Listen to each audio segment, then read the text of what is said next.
नमस्कार. मी राजेंद्र वसंतराव मराठे या चॅनलवर आपलं स्वागत करतो. आता आपल्याला पाठ क्रमांक 2 बघायचा आहे. यामध्ये कर्ता क्रियापद रूपांचा मेळ आपण पाहणार आहोत. यात महत्त्वाचा विषय आहे थर्ड पर्सन सिंग्युलर सब्जेक्ट म्हणजेच तृतीय पुरुषी एकवचनी कर्ता, conjugation of forms of verbs and the subject. या पाठाचं वैशिष्ट्य असं आहे की तृतीय पुरुषी एकवचनी म्हणजेच थर्ड पर्सन सिंग्युलर सब्जेक्ट म्हणजेच असा कर्ता की जो मी आणि तू सोडून एक आहे. आता या ठिकाणी लक्षात ठेवायचं असं आहे, इंग्रजी भाषेचं वैशिष्ट्य जर का काही असेल तर एकवचनी कर्त्याला खूप काही खास असं वर्तमान काळात रूप येतं. एकवचनी कर्त्याला वर्तमान काळात, आता आपण या आधीच्या पाठात बघितलं आहे आयसाठी ॲम येतं, वेगळेपण आहे. यू एकटा असला तरी आर येतं, वेगळेपण आहे. आणि आत्ता आजच्या पाठामध्ये जो आपण सुरुवातीला सुजय हा कर्ता घेतो आहे तो उदाहरणादाखल आहे. तर सुजय इज, सुजय हॅज आणि सुजय डज अशा प्रकारे वर्तमान काळामध्ये एस रूप येतं.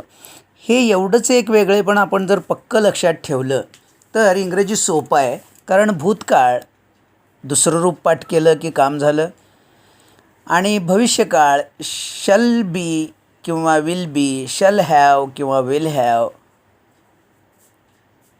तसंच शल डू किंवा विल डू, किंवा जे काही क्रियापदाचं रूप पहिलं असेल ते शल अँड किंवा विल नंतर घ्यायचे. सर्वसामान्यपणानं आजच्या जगामध्ये शल खूप कमी प्रमाणात आहे आणि विलचा वापर अतिशय जास्त प्रमाणामध्ये आहे.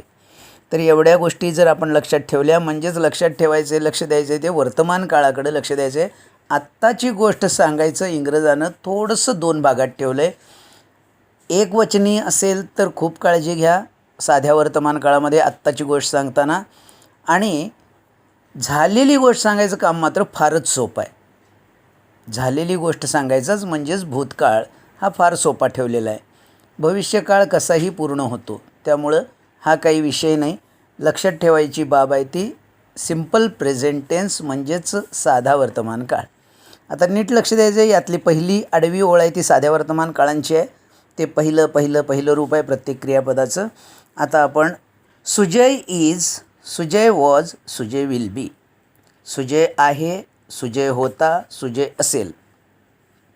Sujay has, Sujay had, Sujay will have. सुजयकडं आहे, सुजयकडं होतं, सुजयकडं असेल. Sujay does, Sujay did, Sujay will do.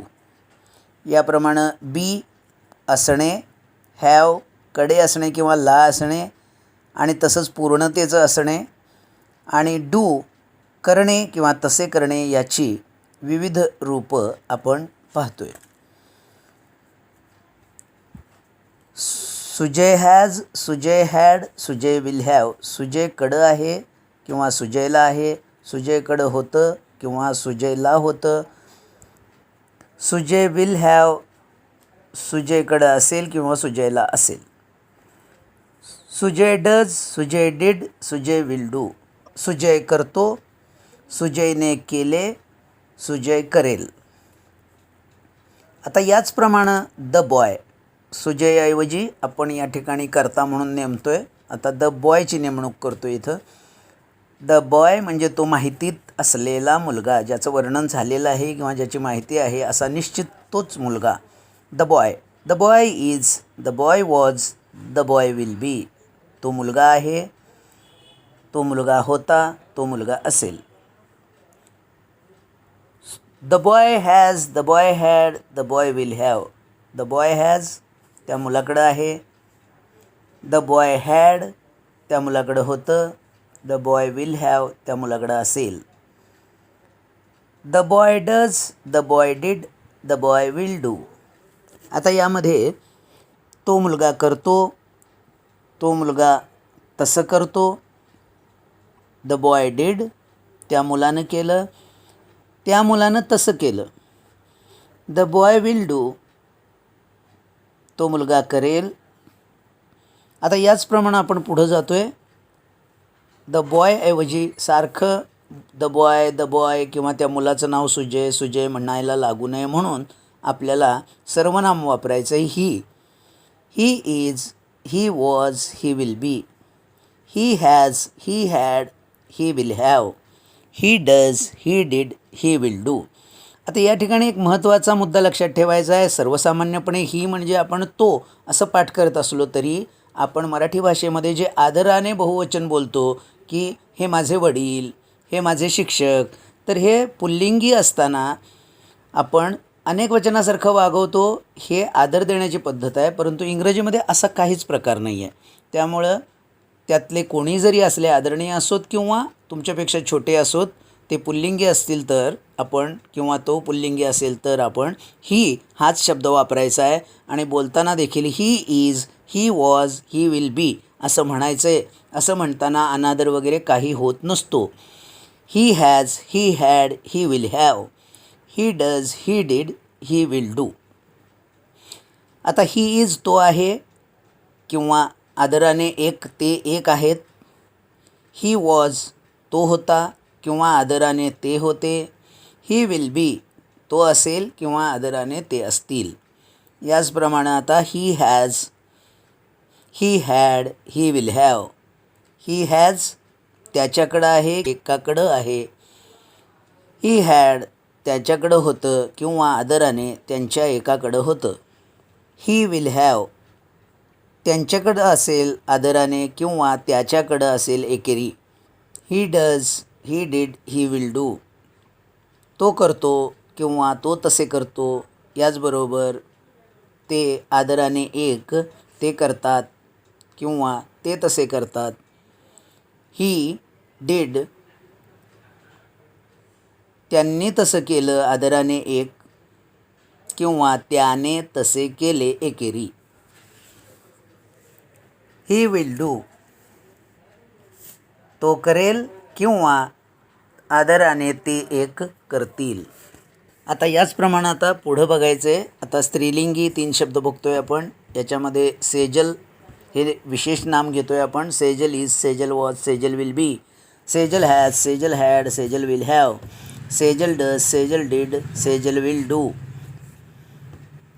The girl is, the girl was, the girl will be, the girl has, the girl had, the girl will have, the girl does, the girl did, the girl will do. आता the girl ऐवजी या ठिकाणी स्त्रीलिंगी सर्वनाम येतं आहे. एक वचनीच आहे हे सगळं. She is, she was, she will be, she has, she had, she will have, she does, she did, she will do. आता याच्यानंतर आपण मुद्दाम जे पुरुष नाही किंवा जे स्त्री नाही अशा प्रकारचं एक नाम घेतो आहे आपण. The tree. The tree is, the tree was, the tree will be, the tree has, the tree had, the tree will have, the tree does, the tree did, the tree will do. आता याच्यानंतर the tree जर वारंवार म्हणायचं नसेल तर आपण तिथं it हे सर्वनाम वापरतो आहे. It is, it was, it will be, it has, it had, it will have, it does, it did, it will do. आता इट हे जे माघारी आहे, इट की समोर नाही आहे. समोर जर आहे, जवळ आहे तर मी हात करून दाखवतो, दिस म्हणतो. त्याच्यामध्ये हा, ही, हे सर्व येतं. म्हणजेच इथं सर्व लिंगांचा समावेश आहे. पुल्लिंगी, स्त्रीलिंगी किंवा नपुसकलिंगी एक. This, this is, this was, this will be, this has, this had, this will have, this does, this did, this will do. याच्यामधलं दिस म्हणजे हे जवळचं, हा आहे एक, ही आहे एक आणि हे आहे एक. या प्रकारे दिसचा अर्थ होत होता. दिस इज हा आहे किंवा ही आहे किंवा हे आहे जे जवळ आहे ते. आता याच प्रकारे बाकीचे अर्थ आपण लावू. त्याच्यानंतर आता दॅटकडे वळायचं आहे. हे पण दर्शक सर्वनाम आहे. जे समोर आहे त्याच्याकडे मी बोट करून दाखवते ते एक आहे, तर त्यावेळी दॅट वापरायचे. इथं पण लिंगभेद नाही आहे. समोर असेल तो मुलगा, तो समोर आहे तो दॅट, ती मुलगी ती समोर आहे ती दॅट. तर या पद्धतीनं आपण एक झाड जरी ते समोर आहे त्याच्याविषयी बोलतो आहे तरी ते that. That is, that was, that will be, that has, that had, that will have, that does, that did, that will do. आता याच्यामध्ये अर्थ लावताना दॅट इज म्हणजे तो आहे किंवा ती आहे किंवा ते आहे, असा तिन्ही प्रकारे अर्थ निघतो. आता ह्याच्यानंतरचा सर्वात विलक्षण शब्द जो आहे इंग्रजी भाषेतला तो म्हणजे देअर. तर या ठिकाणी कर्त्याच्या तो जागेवर येतो आहे, वाक्याच्या संतुलनासाठी येतो आहे. तर त्यावेळी याचं भाषांतर नसतं, हा फक्त वाक्य संतुलित करायला येतो. नुसतं एवढं आपण म्हणू शकत नाही की द बॉईज. आपल्याला जर ह्या मुलाचा उल्लेख करायचा असेल तर आपल्याला आधी देअर हा शब्द घेऊन असं म्हणू शकतो आपण, देअर इज अ बॉय, आणि मग त्याचं वर्णन सांगायचं. गोष्टीची सुरुवात अशाच प्रकारे होते. देअर हे एकवचनाला पण चालतं आणि देअर हे अनेक वचनासाठी पण त्याचं प्रतिनिधित्व करतं. आता बघूया आपण उदाहरण. There is a cat. एक मांजर आहे. There R 2 cats.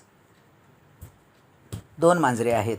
देअरचा अर्थ तिथं जरी होत असला, तेथे, तिथे, तरीसुद्धा ज्या ठिकाणी हे सब्जेक्टच्या जागेवर म्हणजे कर्त्याच्या जागेवर येऊन बसलेलं असतं त्या विशिष्ट अस्तित्वदर्शक रचनेमध्ये या देअरचं भाषांतर करायचं नसतं. जर तुम्हाला तिथं म्हणायचंच असेल तर अनेकदा देअरचा वापर करावा लागतो. म्हणजे देअर इज अ कॅट किंवा there is a cat there.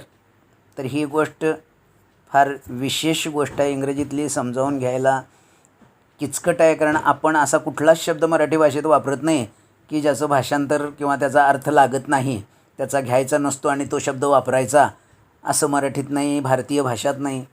त्याचप्रमाणे इंग्रजीतलं जे विशेष गोष्ट आहे की स्पेलिंगमध्ये काही अक्षरं सायलेंट असतात, तसं पण आपल्या कुठल्या भाषेमध्ये घडत नाही की काही अक्षर लिहायचं आहे आणि ते सायलेंट आहे, त्याचा आवाज निघत नाही. तर आपण पक्के फोनिमिक आहोत, म्हणजेच ज्या वर्णाचा, त्या अक्षराचा उच्चार अपेक्षित आहे तेच वर्ण आणि तेच अक्षरं मराठी आणि भारतीय भाषेत लिहिलेली असतात. परंतु इंग्रजी ही नॉन फोनिमिक आहे, म्हणजेच त्या वर्णाचं अक्षर जरी असलं लिहिलेलं तरी आपण उच्चार कसा करू याची काही शाश्वती नसते. तर त्याप्रमाणे आपण समजून घ्यायचं आहे. आपण हा सर्व पाठ मी तू सोडून एक करता असलेला समजावून घेतलात आणि याबद्दल मी आपला आभारी आहे.